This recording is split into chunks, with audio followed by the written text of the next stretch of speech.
तो next topic is flip flop. तो flip flop क्या होता है, देखो it is a single bit storage device. ये आपका सिंगल बिट स्टोरेज डिवाइस होती है, जा तो ये 0 स्टोर करता है, जा तो 1 स्टोर करता है। तो आइदर इट स्टोर 0 और इट स्टोर्स 1। तो फ्लिप फ्लॉप जो है वो आपका हम कह सकते हैं इट इज द, जो हम कहते हैं मेमोरी का स्मॉलेस्ट यूनिट क्या है, दैट इज ए बिट। और बिट मीन्स जा तो स्टोरेज 0 होता है, जा तो 1 होता है। तो वो जो स्मॉलेस्ट स्टोरेज है वो आपका क्या है, फ्लिप फ्लॉप है। तो वो बिट किस में स्टोर होता है, फ्लिप फ्लॉप में होता है। और फ्लिप फ्लॉप को बाकी फिर हम कंबाइन करेंगे तो वो रजिस्टर्स बनते हैं। तो फ्लिप फ्लॉप को अगर हम बात करें तो इट इज ए, हम कह सकते हैं सिंगल बिट स्टोरेज डिवाइस। ये टेम्पररी स्टोरेज डिवाइस है, ये रैम और रोम नहीं है। इसको कंबाइन करके रजिस्टर्स बनते हैं टेम्पररी स्टोर पर्पस के लिए। तो ये आपका जो है वो सिंगल बिट स्टोरेज डिवाइस है, आइदर इट स्टोर 0 और इट स्टोर्स 1। सिंस इसमें आपके 0 और 1 स्टोर होते हैं, 2 स्टेबल स्टेट्स हैं, इसलिए इसको हम बाई स्टेबल मल्टी वाइब्रेटर भी कह सकते हैं। That's why it is also known as bistable multivibrator. ठीक है। और वो सर्किट्स, नेक्स्ट आ गया वो सर्किट्स जिसमें आपके फ्लिप फ्लॉप यूज होते हैं, उन सर्किट्स को हम सीक्वेंशियल सर्किट्स कहते हैं। They are known as sequential, they are known as sequential circuits. एक आपके कॉम्बिनेशन सर्किट्स होते हैं, एक आपके सीक्वेंशियल सर्किट्स होते हैं। और सीक्वेंशियल सर्किट्स में कम से कम एक आधा फ्लिप फ्लॉप आपका होना चाहिए, तभी वो आपका सीक्वेंशियल सर्किट बनेगा। अब आ गया आपको, मान लिया अगर 1 बिट स्टोर करना है तो एक फ्लिप फ्लॉप चाहिए। तो आपको कितने फ्लिप फ्लॉप लगेंगे रजिस्टर्स में, वो डिपेंड करेगा कितने बिट आपने स्टोर करने हैं। अगर n बिट स्टोर करने हैं, n number of flip flop चाहिए। अगर आपको 8 बिट स्टोर करने हैं तो 8 number of flip flops are required. तो नेक्स्ट आ गया आपका टाइप्स ऑफ फ्लिप फ्लॉप्स। अगर हम टाइप्स ऑफ फ्लिप फ्लॉप की बात करें तो फिलहाल हमारे पास 2 तरह के हैं, अनक्लॉक्ड और क्लॉक्ड फ्लिप फ्लॉप्स। और अनक्लॉक्ड फ्लिप फ्लॉप को हम लैच भी कह सकते हैं, they are also known as latch. और ये जो लैच है, इस लैच को हम R S unclocked flip flop भी कह सकते हैं। और ये लैच 2 तरह से डिजाइन हो सकता है, नॉर गेट से डिजाइन हो सकता है या नैंड गेट से डिजाइन हो सकता है। जब हम इसको नैंड गेट से डिजाइन करेंगे तो उसको हम बोलेंगे नैंड लैच आ गया, तब वो नैंड लैच बनेगा। और जब नॉर गेट से डिजाइन करेंगे, जब हम नॉर गेट से डिजाइन करेंगे तो नॉर लैच आएगा। तो दैट मीन जो आपके अनक्लॉक्ड आर एस फ्लिप फ्लॉप है, उसके बाद आपके क्लॉक्ड फ्लिप फ्लॉप्स आएंगे। तो क्लॉक्ड फ्लिप फ्लॉप की अगर हम बात करें तो there are 5 different types of clocked flip flop. Clocked R S flip flop है, डी फ्लिप फ्लॉप है, जेके फ्लिप फ्लॉप है आपका, टी फ्लिप फ्लॉप है, और master slave JK flip flop है आपका। तो ये आपके 5 तरह के आपके फ्लिप फ्लॉप्स आ गए। तो नेक्स्ट आ गया आपका, दैट इज इसके अनक्लॉक्ड की अगर हम बात करें, जिसको मैंने कहा था ये लैच भी होता है आपका।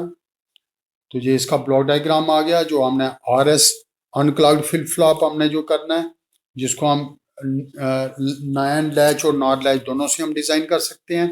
बट जहाँ पे मैं जो डिजाइन आपको करवाऊंगा वो नॉर से करवाऊंगा। और बुक्स में अगर आप देखोगे तो मैक्सिमम केस में आपका नैंड से डिजाइन, तो मैं नॉर से डिजाइनिंग करूंगा। इसमें 2 इनपुट्स हैं आपकी, ये लैच आ गया और ये आउटपुट्स आ गई। 2 आउटपुट्स हैं आपकी, क्यू और क्यू कॉम्प्लीमेंट। तो ये आ गया आपका लैच। देखो इस लैच में हम देखें तो हमारे पास क्या है, 2 नॉर गेट्स होते हैं आपके, क्लियर। और एक तो इनपुट सीधी आर आती है और दूसरे को एस आती है। अब दूसरी अगर हम देखें आउटपुट, तो इसकी जो पहले की आउटपुट है वो दूसरे की इनपुट बन रही है, और जो ठीक है, दूसरे की आउटपुट है वो इसकी इनपुट बन रही है। That is output of first flip flop act as the input of the second flip flop, and output of second nor gate act as the input of the first nor gate. जी हम जहाँ पे कह सकते हैं। तो 2 nor gets, तो जब हम नॉर लैच से डिजाइन करेंगे तो नॉर गेट्स होंगे, जब हम नैंड से डिजाइन करेंगे तो नैंड लैच बनेगा। फिलहाल ये आपका नॉर लैच है, तो नॉर गेट्स हम इसमें यूज कर रहे हैं। तो इसकी अगर हम कंस्ट्रक्शन की बात करें तो इसमें हम कह सकते हैं द इनपुट और and S R apply to one of the inputs of the NOR gates, whereas output of NOR gate 2 is act as other input of NOR gate 1, and output of NOR gate 1 act as the other input of NOR gate 2. तो ये आपका आ गया। इसका construction की अगर हम बात करें, देन उसके बाद हम ट्रुथ टेबल की बात करेंगे इसकी। और देखो ट्रुथ टेबल की जब हम बात करेंगे तो इसमें ये जो आपका ट्रुथ टेबल है, इसको कैसे हमने बनाया हुआ है। देखो ऐसे अगर हम लेते हैं, इनपुट्स आपकी क्या है, आर एस। तो पहले हम आपने गेट्स में पढ़ा था, हम लेते हैं 0 0 0 1 1 0 एंड 1 1। अगर दो इनपुट्स हैं तो 4 कंडीशन आएंगे। बट जब हम 0 0 पहले नहीं लेंगे, ये आपका स्पेशल तरह से डिजाइन है। पहले हम 0 1 लेंगे जहां आपने देखा, उसके बाद 0 0 लेंगे, मीन्स जहाँ पे 0 0 आएगा। उसके बाद दूसरी इनपुट आएगी 1 0, फिर 0 0 आएगा, और उसके बाद आएगा 1 1। ऐसा हमने क्यों किया? जब मैं ये इसको करवा लूंगा, ट्रुथ टेबल बना दूंगा, उसके बाद मैं आपको बता दूंगा कि ऐसा हमने 0 0 दो बार हमने क्यों लिया, एक ही बार हमने क्यों लिया। बट फिलहाल पहली इनपुट आ गई आपका, R 0 आ गया, R आपका 0 आ गया, और S आपका 1 आ गया। देखो जहां पे आपने क्या करना है, स्टार्ट करना है वहां से जिसकी इनपुट 0 है। तो इनपुट 0 किसकी है? R की। तो आपने जो नॉर गेट है, आर वाला नॉर गेट है, उसको दूसरी जो इनपुट आ रही है, जो सेकंड नॉर गेट से आ रही है जे वाली, तो इसको भी आपने अज्यूम कर लेना 0। और जो हम अज्यूम करेंगे बाद में आप देखेंगे, जो हमने अज्यूम किया होगा बिल्कुल सही होगा वो। तो अब नॉर गेट क्या करता है? Addition as well as inversion. 0 + 0 0, उसका कॉम्प्लीमेंट क्या आ गया आपका? 1। तो जहां पे क्यू की आउटपुट क्या आ गई आपकी? 1 आ गई। अब ये 1 आपका जहां से जो आपका फीडबैक है वो आएगा आपका सेकंड नॉर गेट के लिए, ये 1 इधर आ जाएगा। अब जो सेकंड नॉर गेट है, इसकी दोनों इनपुट्स आ गई 1 और 1। नॉर गेट के क्या कहता है? Addition as well as inversion. 1 + 1 = 1, उसका कॉम्प्लीमेंट क्या आ गया जहाँ पे? 0। तो क्यू कॉम्प्लीमेंट आपका बन गया 0। अब आपका क्यू कॉम्प्लीमेंट 0 था, तो जहां आप देख रहे हो ये आपका 0 था ना, तो जहां आपका ये जाएगा तो हमने अज्यूम जहां पे क्या किया था? 0 किया था, तो वेरीफाई भी हो गया। तो दूसरी कंडीशन आ गई 0 0, आर भी 0 है और एस भी 0 है। अब स्टार्ट कहां से करेंगे? जहां हमने पहले स्टार्ट किया था। इससे पहले कंडीशन हमने कहां से स्टार्ट की थी? आर से। अब भी हम आर से करेंगे, तो दूसरी इनपुट हमेशा हम 0 ही अज्यूम करेंगे। अब जो पहला नॉर गेट है, उसकी दोनों इनपुट्स आपकी 0 0 आ गई। नॉर गेट क्या करता है? Addition as well as inversion. 0 + 0 0, उसका कॉम्प्लीमेंट आपका 1 आ गया। अब ये 1 आ गया इधर आपका। तो जो दूसरा नॉर गेट है, उसको जो दोनों इनपुट्स आ रही हैं वो 0 और 1 आ रही हैं, दोनों को ऐड करो। 0 + 1 = 1, उसका कॉम्प्लीमेंट क्या आ गया? 0 आ गया। तो आउटपुट आपकी क्या आ गई? Q1 दूसरे कंडीशन की, और Q कॉम्प्लीमेंट आपका 0 आ गया। नेक्स्ट आ गया थर्ड कंडीशन, R1 है और S आपका 0 है। R1 और S 0। अब स्टार्ट कहां से करना है? 0 वाली साइड से। तो S 0 है, तो 0 वाली साइड से स्टार्ट करेंगे। इसकी दूसरी इनपुट हम 0 लेंगे। अब S की दोनों इनपुट्स 0 आ गई। R की दूसरी इनपुट अभी हमें पता नहीं है। S की दोनों इनपुट्स 0 आ गई। तो ये किसको जा रहा है? नॉर गेट 2 को। तो नॉर गेट क्या करता है? Addition as well as inversion. 0 + 0 0, उसका कॉम्प्लीमेंट क्या आ गया आपका? 1 आ गया जहाँ पे। अब जहां से जब फीडबैक जाएगी नॉर गेट 1 को, तो दूसरी इनपुट आपकी 1 बन जाएगी। अब नॉर गेट 1 क्या करेगा? Addition as well as inversion. 1 + 1 = 1, उसका कॉम्प्लीमेंट क्या आ गया आपका? 0 आ गया। तो आप जहां पे देखो, हमने जहां पे फीडबैक जो लिया था वो क्या लिया था? 0 लिया था, 0 आ गया। बट आपको थर्ड जो आपकी स्टेट आई, उसकी आउटपुट क्या आ रही है? 0 और 1। थर्ड कंडीशन की आउटपुट क्या आ गई? 0 और 1। अब चलो फोर्थ कंडीशन पे। फोर्थ कंडीशन पे आपका क्या है? 0 0 है। आर भी 0, एस भी 0। स्टार्ट कहां से करेंगे? जो आपने इससे पहली वाली कंडीशन स्टार्ट की थी वो कहां से की थी? एस से। तो जब भी एस से स्टार्ट करेंगे, दूसरी इनपुट एज्यूम कर लेंगे हम 0। अब एस की दोनों इनपुट 0 हैं, तो ये सेकंड नॉर गेट का कंडीशन क्या होगा? Addition as well as inversion. 0 + 0 0, उसका कॉम्प्लीमेंट क्या आ गया आपका? 1। अब ये 1 इधर जाएगा आपका। तो नॉर गेट ऊपर वाला जो नॉर गेट है वो आपका क्या आ गया? 0 और 1 आ गया आपका। तो वो नॉर गेट क्या करेगा? Addition as well as inversion. 0 + 1 = 1, उसका कॉम्प्लीमेंट क्या आ गया आपका? 0 आ गया। तो आउटपुट चौथे की जो कंडीशन की आउटपुट है वो क्या आ गया आपकी? 0 और 1 आ गया। नो, पांचवी कंडीशन आपका आ गया 1 0, सॉरी दोनों 1, आर भी 1 और एस भी 1। अब दोनों 1 है, मैंने कहा था स्टार्ट 1 से करना है जहां से आपकी इनपुट 0 आती है। बट जहां तो आपकी इनपुट तो दोनों 1 है, तो 0 कोई भी नहीं है। तो इस केस में आप कहीं से भी स्टार्ट कर सकते हो, आर से भी कर सकते हो, एस से भी कर सकते हो। मान लिया अगर हम आर से स्टार्ट करते हैं, तो दूसरी इनपुट ऑलवेज आपने ज्यूम 0 करनी है। अब नॉर गेट 1 क्या करेगा? Addition as well as inversion. 0 + 1 = 1, उसका कॉम्प्लीमेंट क्या आ गया आपका? 0 आ गया। अब ये 0 आपका इधर आएगा फीडबैक। तो दूसरे नॉर गेट की इनपुट क्या आएगी, 0 और 1। तो जे भी क्या करेगा, addition as well as inversion, 0 + 1 = 1, उसका कॉम्प्लीमेंट क्या आ गया, 0। तो दोनों आपके क्या आ गए, 0 आ गया। अब क्यू भी 0 आ रहा है, क्यू कॉम्प्लीमेंट भी 0 आ रहा है। अगर क्यू 0 है तो क्यू कॉम्प्लीमेंट 1 होना चाहिए, 0 नहीं होना चाहिए, इसलिए ये वैलिड नहीं है। ये कंडीशन क्या आ गई, इनवैलिड कंडीशन आ गई, और इस वजह से ये फ्लिप फ्लॉप जो है वो फेल हो गया, फ्लॉप हो गया, due to this invalid condition. क्योंकि 1 पे जो है वो आपका इनवैलिड कंडीशन आ गया, जहां आपका फॉरबिडन कंडीशन आ गई।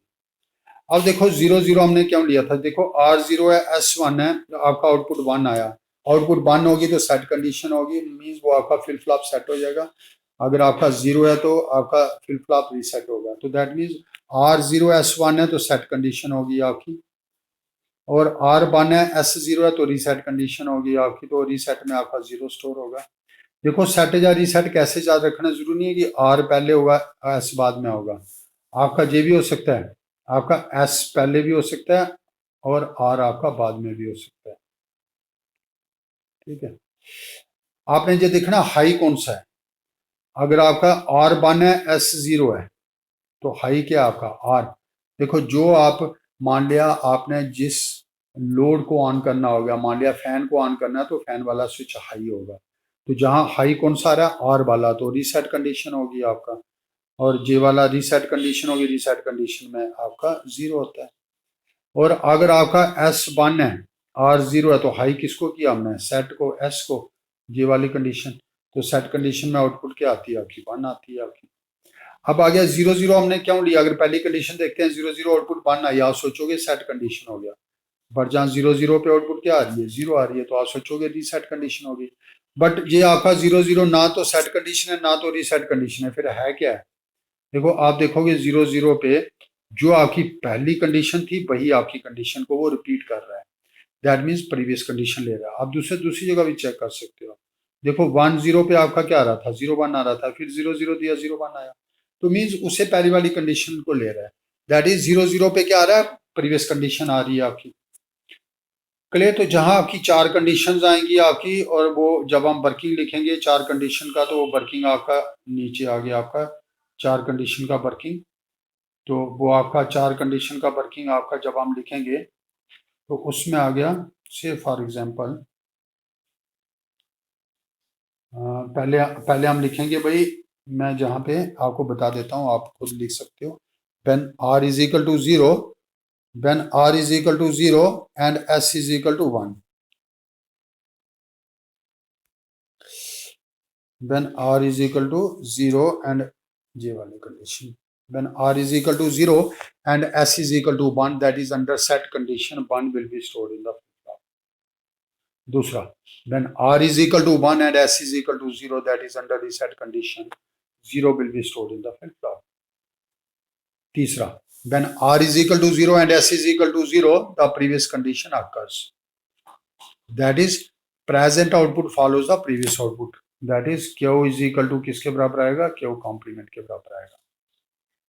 Last condition, when R is equal to 1 and S is equal to 1, invalid condition occurs. That is हम ये कह सकते हैं forbidden condition occurs. Now इसका ड्रॉबैक क्या है कि ये आपका फ्लिप फ्लॉप फेल हुआ, किस वजह से फेल हुआ, ड्यू टू इनवैलिड कंडीशन की वजह से। बट जहाँ पे एक बहुत इंपॉर्टेंट चीज है कि अगर आप देखें डाटा आपका जो स्टोर हुआ वो 2 ही कंडीशन में हुआ, सेट कंडीशन में जा और रीसेट कंडीशन में।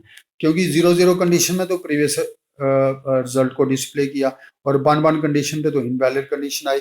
सिंस डाटा आपका रीसेट और सेट कंडीशन में आपका स्टोर होता है, रीसेट और ठीक है, रीसेट और सेट कंडीशन में डाटा स्टोर होता है, इसलिए इस फ्लिप फ्लॉप का नाम पड़ गया RS फ्लिप फ्लॉप। क्लियर हो गया। तो this is all about the